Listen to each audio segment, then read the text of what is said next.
NDTV 24/7.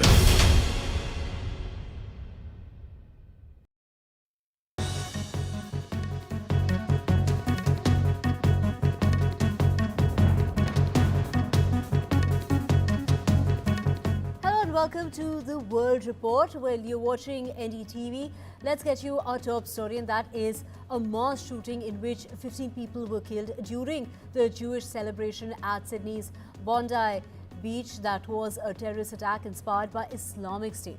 Australia's Federal Police Commissioner has gone on to say that the suspects were the father-son duo, aged 50 and 24. Authorities have said the older man was shot dead while his son was being treated at a hospital on Tuesday.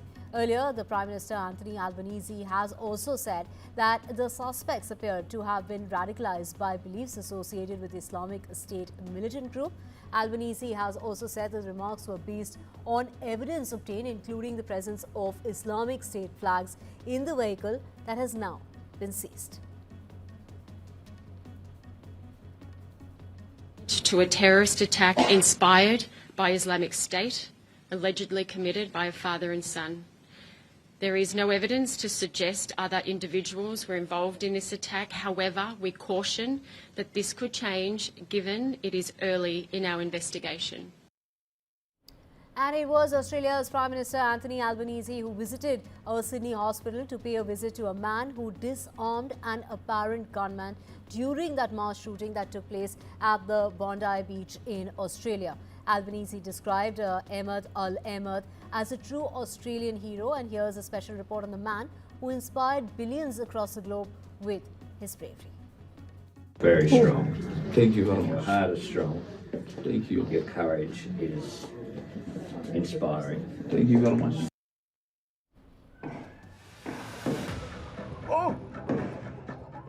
In the immediate aftermath of one of the most devastating mass shootings in Australia's modern history, a video rapidly circulating on social media showed a man charging from behind and restraining a gunman. A Sydney resident who disarmed a terrorist during a deadly attack at Australia's Bondi Beach. His name is Ahmed Al-Ahmed, now being hailed as a hero. Father of two, Ahmed hid behind parked cars before charging at one of the terrorists from behind, seizing his rifle and knocking him to the ground.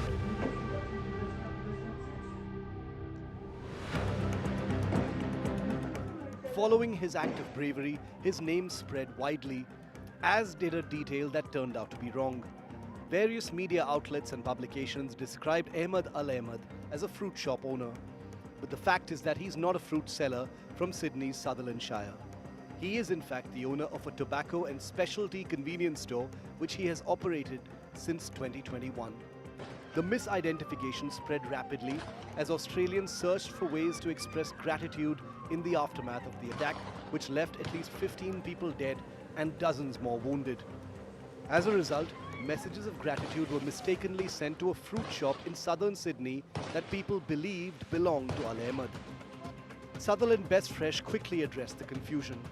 In a Facebook post on Monday morning, the owners wrote that they were deeply saddened by the tragedy in Bondi and clarified that there had been a misunderstanding regarding the hero's identity and business. They stated that they did not know Ahmed Al-Ahmed nor the location of any fruit shop associated with him, while praising his courage, wishing him a speedy recovery and offering prayers for all those affected by the attack. Al-Ahmed is now recovering in a hospital as tributes pour in for him.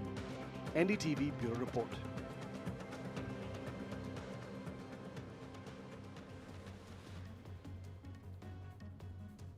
In other news, US President Donald Trump has filed a defamation lawsuit against the BBC, accusing the broadcaster of manipulating footage of his January 6, 2021 speech in a Panorama documentary.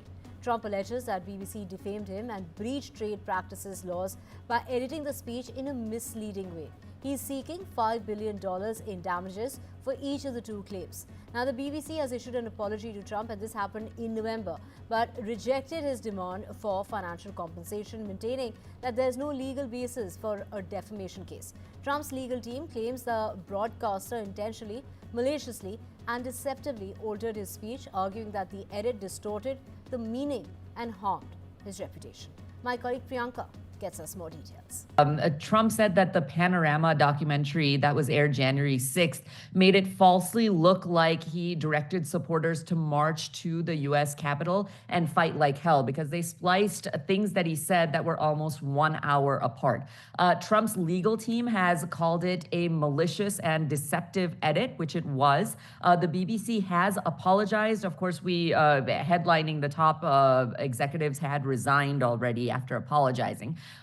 They said that the edit was an error of judgment and they pulled the program as well, but damage already done, right? The corporation insists that the case has no legal basis, arguing that a reputable news organization should not be held legally responsible for editorial mistakes. But Trump and team has not taken this lightly, right? This is not the first time that the BBC has been called out for false news. So Trump and his lawyers are framing this case and suing for that much as part of a broader battle against what they call media bias as well. And they're pointing fingers not just at American outlets. He sued American outlets as well for the same thing, but now at BBC as well, which is also, as Vishal said, under fire for many different things.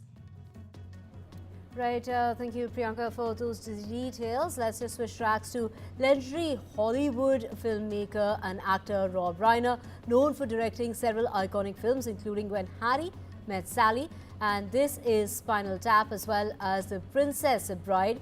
He was found stabbed to death along with his wife Michelle in their Los Angeles home. Now it's their son, Nick Reiner, who has been arrested in connection to the death of his parents. According to the police in Los Angeles, Nick Reiner is responsible for the death of the two. Now, meanwhile, the U.S. the U.S. President Donald Trump has stirred up a row on social media.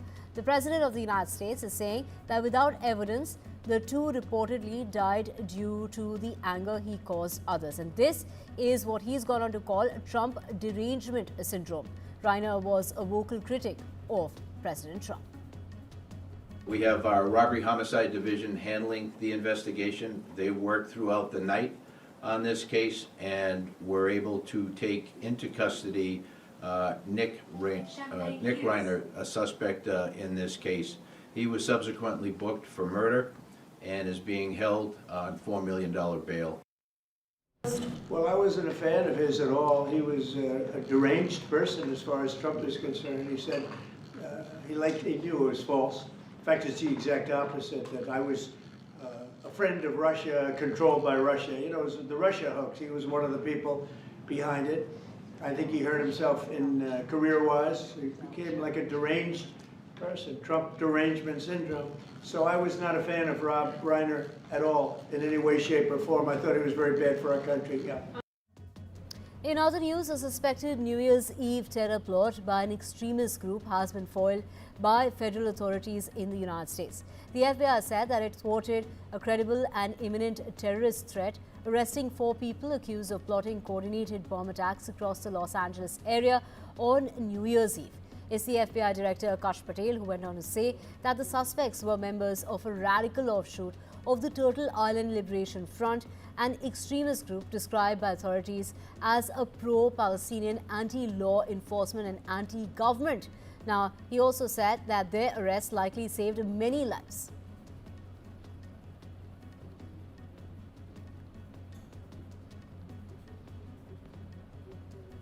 And in Ukraine, it's Ukraine's domestic security agency, the SBU, that has gone on to say that it carried out a landmark strike on a Russian submarine at the Black Sea port, claiming the vessel severely had damage. You know, there was critical damage that was suffered and was effectively has been put out of action, according to the SBU. The operation that involved the underwater subsea baby drones and marked the first time such a method has been used. Footage released by the agency appeared to show a powerful explosion inside the port. Now, Russia, while confirming that Ukraine attempted to make that attack and that, they did attempt to attack the area, but dismissed the claim, saying that the strike failed and that no ships or submarines were damaged.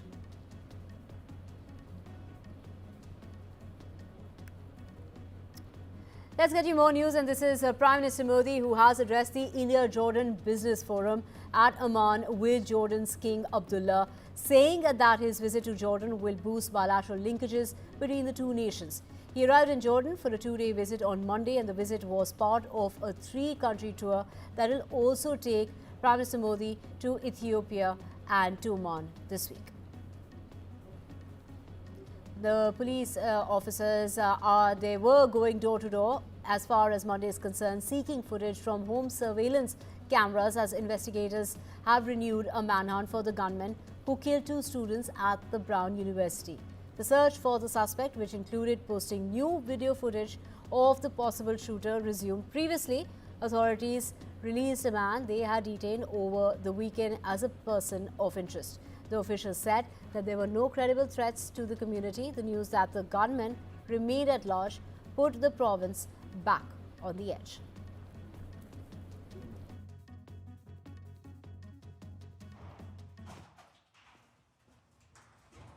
Province police! Everybody's hands. Hands. I see there's something going on. We're here to help you. Just listen to what we have to say, okay? All right, breathe. Anybody hurt? Let's go grab it now. Quickly. Go, quick, go. In orderly, fast. Let's go. Good job. Staying with news of the United States, its President Donald Trump has signed an executive order declaring fentanyl has been a weapon of mass destruction, and the move dramatically expands the United States government's authority to fight the synthetic opioid blamed for thousands of Americans who have overdosed. Their deaths have taken place because of an overdose every single year.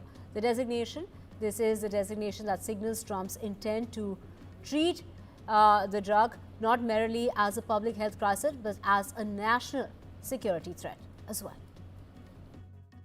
Ukrainian President Zelensky and U.S. representatives on Monday concluded 2 days of talks regarding the peace plan in Berlin. Both sides have said that the progress was made. Zelensky met with Donald Trump's special ambassador, Steve Witkoff, and Trump's son-in-law as well for about 2 hours is what the meeting that took place with Zelensky. They're saying the important conversations with the U.S. side are always complex and are difficult, but very productive at the same time. More than a dozen people were hurt when a San Francisco cable car abruptly stopped on Monday afternoon. 15 people have been injured, and those who have been injured are ranging from minor to about moderate injuries as what has been suffered in that incident that has taken place. 2 of them were immediately taken to the hospital. There are 11 others who are also being treated for what the department described as minor aches and pains. The San Francisco Municipal Transportation Agency, which runs the cable cars, said it was actively investigating the accident and gave no reason for why the cable car stopped. Republican Senator Ted Cruz says that he wants restrictions on military flights approved before the government funding runs out at the end of next month. The announcement is to prevent another mid-air collision like the one over Washington, D.C. that killed 67 people in January. Section 373 needs to be stripped and the bill sent back to the House so that President Trump can sign into law and cement his legacy as a champion of aviation safety. In addition to stripping this language, Congress should enact the bipartisan Rotor Act, which Senator Cantwell and I authored together. Our bill, which we're working to tee up for a vote before the full Senate, would require precise location transmission for all aircraft operating around D.C. airspace. Moving on to more news now, and as the Colombian President Gustavo Petro on Monday criticized the United States military strategy in the Caribbean. The president accused Washington of acting arbitrarily and killing civilians. Petro went on to accuse President Donald Trump of arrogance and said that it should seek out Colombia's advice if it wishes to tackle drug trafficking. Petro said that Trump's misidentification of some of those killed have also brought further complications for their relatives. El lanchero de Santa Marta, cuya familia visité y supe de su barrio y cómo les habían allanado su casa, los mismos delincuentes del barrio porque creían que tenían mucha plata guardada porque Trump había dicho que era un narcoterrorista el muerto y el muerto no tenía techo sobre el cual dormir. Moving on now, it's Venezuela's president on Monday slamming Chilean president-elect Jose Antonio Costa, warning him not to mess with Venezuelan, these are migrants. Now, Chile has become the largest and the latest country in Latin America to veer towards the right, electing a deeply conservative politician who has attracted comparisons to Donald Trump. Costa has expressed nostalgia for the 17-year the military dictatorship of the late General Augusto. Now, this is, of course, opposing the legislation as far as the legalization of the same-sex marriage is concerned, and advocated in recent years for a constitutional ban on abortion as well. Tiene un gran reto porque va a tener a un presidente nazi pinochetista. Tiene un gran reto. Nosotros no nos metemos en eso. Son asuntos internos de Chile. Lo que sí yo me meto es decirle a este señor Cap, usted podrá ser seguidor de Hitler y educado en los valores de Hitler. Usted podrá ser pinochetista, convicto y confeso, pero cuidadito, le toca un pelo a un venezolano. A los venezolanos se respeta. Cuidadito. Escúcheme bien, ¿no? El que se mete con Venezuela se seca y usted se puede secar aceleradamente, señor K. Se los digo desde Caracas. Now, an ordinary Monday session in Mexico City's Congress descended into a brief scuffle amongst lawmakers. The tussle took place as a debate over transparency reform that turned into confrontational. Spectators and lawmakers raised their phones to record the struggle as members of rival blocs elbowed and pushed one another. The clash prompted a temporary suspension of the session. After lawmakers returned, the opposition walked out of the chamber. The ruling coalition then approved the reforms in their absence.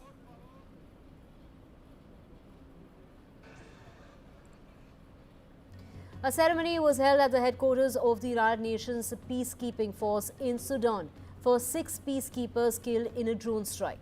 The strike hit the peacekeeping logistics base on Saturday in the city in the central region of Kordofan. Now, all the victims were Bangladeshi nationals serving in the United Nations Interim Security Force. The United Nations again condemned the strike, warning attacks targeting UN peacekeepers could constitute war crimes under international law.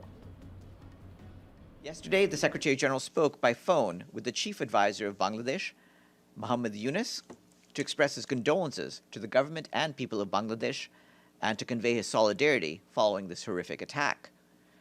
In the statement, the Secretary General underscored that attacks targeting United Nations peacekeepers may constitute war crimes under international law, and he reminds all parties to the conflict of their obligation to protect UN personnel and civilians. And with that, we're slipping into a short break. Back with a whole lot more. You don't want to go anywhere. Stay with us.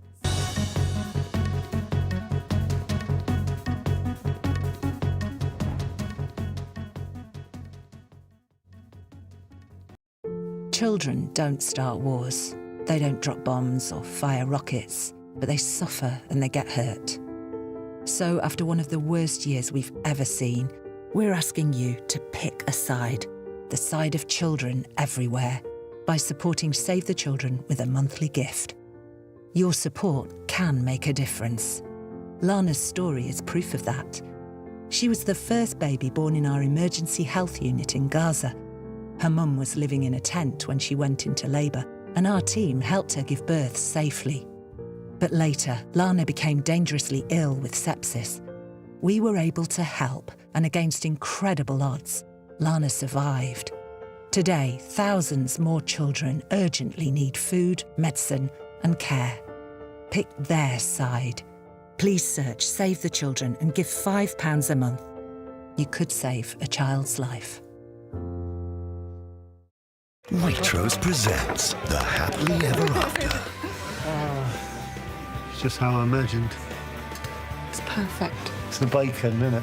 It's so crispy. Look at that. Look at that.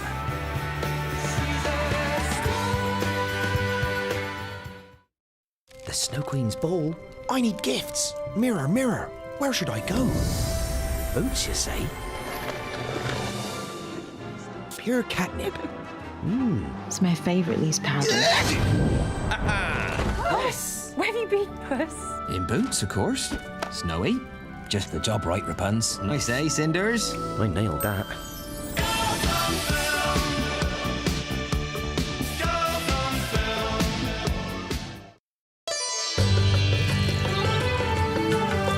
Sometimes it's the little things that remind us of them.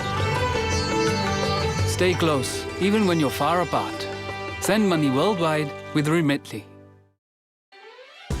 At Vodafone, get unlimited plus with EU roaming for only £25 per month, saving £360, and keep you and your family connected this Christmas. Hurry, offer ends the 17th of December, so go online or in-store today. Vodafone. Rajasthan is history, culture, and much more. And I have been reporting on all things royal for more than 25 years. The colors, the culture, and the complexities of the Northeast is different from the rest of the country. I have been bringing the Northeast closer to the capital for over 15 years. Madhya Pradesh is the heart of India, and I have been capturing its every beat for over 10 years, covering the corridors of power. What is said, what is left unsaid, and what it actually means for you and me. I have it all covered. Kashmir is often called paradise on earth, a region that has been in a state of flux, from conflict to India's crowning glory. From the lens of diplomacy and foreign affairs, what is the transformation that you're seeking, not just next year, but in time moving forward? And what does transforming tomorrow mean to you, Dr. Jaishankar? You know, obviously transforming tomorrow can have a variety of meanings to each person in their own profession or their calling. Or as as an Indian, I can think of what tomorrow would mean for India. So if I were to put it all together, I mean, clearly all of us would like to see tomorrow an India which would be economically much stronger, which would technologically be much more so.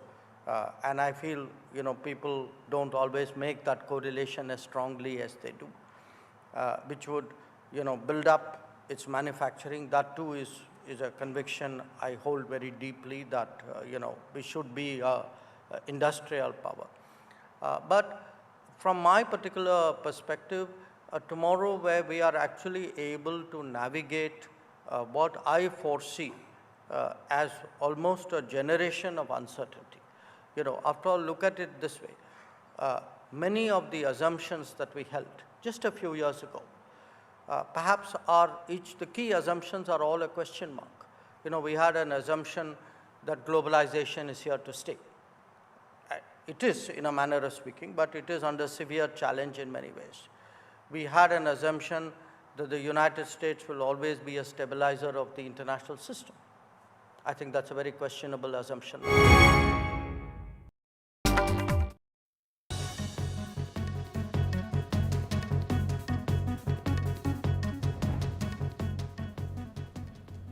Welcome back. Now, the United States has suspended a technology deal it struck with Britain earlier this year, which was intended to boost ties in the artificial intelligence domain.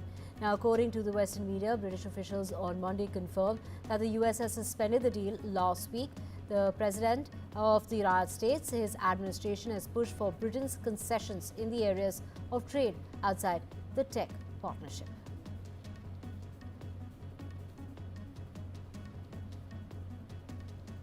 And it's the IPL time for the auction to take place, and that's going to take place in Abu Dhabi today. A total of 350 players will be going onto the hammer, as all the 10 franchises will be engaging in intense bidding wars. Many big names are up for grabs, including Venkatesh Iyer and Liam Livingstone as well.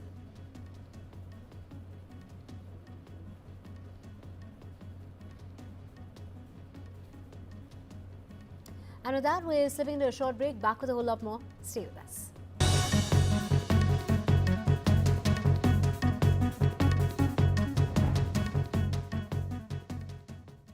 Waitrose presents The Sacrifice. Darling. Oh, is that for me?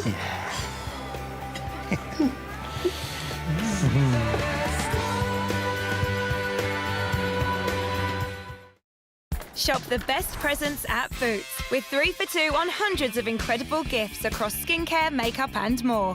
Gift happily ever after. Boots. Children don't start wars. They don't drop bombs or fire rockets, but they suffer. They get hurt. And too many children die.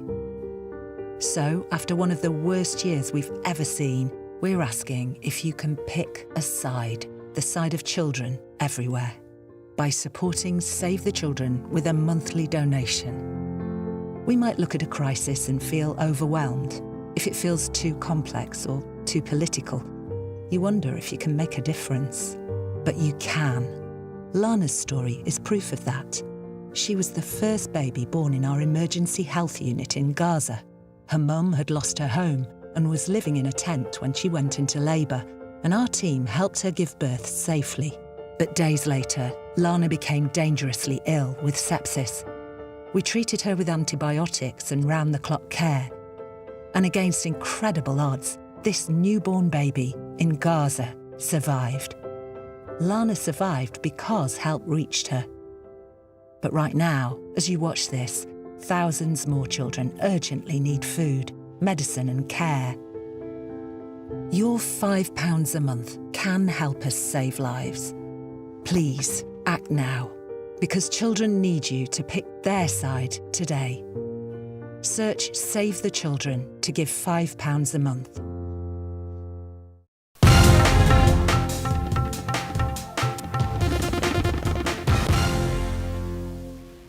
Work in rural areas, and many have seen it as a game changer over the past 2 decades. Now, the new bill that has been tabled in the Lok Sabha proposes to raise the 100-day guarantee to 125. It also proposes that payments are made within a week or 15 days after the work is completed. If the payments are not made within the deadline, there is also provision for an unemployment allowance. The new bill proposes the work under the scheme will be divided into 4 categories, which is water security, rural infrastructure, livelihood infrastructure, and disaster resilience. But Congress MPs are not going to accept this, is what they've said. They will go village to village, making sure that people are aware of this change in the name of the scheme. Priyanka Gandhi leading the charge there for the opposition, both inside Parliament and outside. Shashi Tharoor saying intent of restructuring the bill makes the program unviable and moves the burden also onto states. But the centre saying that this is going to benefit the poor. It's the upliftment of the poor, while you have the opposition MP saying send this bill to the standing committee. Aishwarya has been bringing us all voices from right outside Parliament. He joins me live now. Aishwarya, I was just telling our viewers, through this winter session of Parliament, however short it has been, we have seen opposition MPs come out and protest on various issues, but we haven't seen such a united front that we're seeing today over this particular issue from opposition MPs. Well, that's right. Since morning, it was different opposition leaders who were stating that they are completely against this bill. It is also the opposition members from the India bloc stating that this bill is anti-poor, this bill is anti-India, and they will take the reality of this bill to the streets of the country as well. It is they will oppose in the Parliament and outside as well, as they clearly stated that this bill is just not something that disrespects the father of nation, Mahatma Gandhi. It is also anti-poor. It will also create a lot of burden to the states. As far as 40% fund allocation is concerned, the states have no money to give employees, the government employees salary, and now extra 40% burden because of the G Ramji bill. The opposition clearly had held a march today outside the Parliament as soon as Shivraj Singh Chauhan moved the motion to table this bill. But many of the opposition members stated that first the bill should be sent to the standing committee and further scrutiny should happen. Different stakeholders should also be consulted. We have seen different opinions from the alliance partners of the NDA itself. I spoke to the TDP floor leader Lavu Shri Krishna Devrayalu. He clearly mentioned that yes, the union government supports the state, but this will also require additional funds, and they expect the union government to give additional funds to the state as far as the 40% fund allocation from the state is concerned, as this is a new formula in the G Ramji bill. It will be centrally controlled is something that also the opposition party are saying, and therefore the reason perhaps the entire India bloc united together from Priyanka Gandhi Vadra to Akhilesh Yadav to TR Balu of the DMK, left parties, all were involved. They protested from the Makar Dwar, went to the Mahatma Gandhi statue, holding the posters of Mahatma Gandhi in their hands, and they clearly stated that this is a grave insult to father of the nation, and this issue will not end here in the parliament, but this will continue as they will spread this message of the anti-poor bill to the people of this country as well. लेकिन कमाई की को बढ़ाने की कोई बात नहीं की है। आज अगर आप प्रदेश किसी भी प्रदेश में जाएंगे आपको पता चलेगा कि जो मनरेगा का बकाया अभी मिला नहीं है। तो जहाँ जाएंगे मजदूर यही कहते हैं कि अभी हमें पैसा नहीं मिला है। तो आप उतना पैसा नहीं दे पाए हो। केंद्र पहले 90% केंद्र की जिम्मेदारी होती थी कि केंद्र पैसे देगा। आज उन्होंने इस विधेयक से ये चाहते हैं कि वो कम हो जाए। तो जब वो कम होगा तो प्रदेश को देना पड़ेगा। जो गरीब प्रदेश हैं वो दे ही नहीं पाएंगे। इतना भार, इतना बोझ पड़ जाएगा उनकी अर्थव्यवस्था पर कि वो दे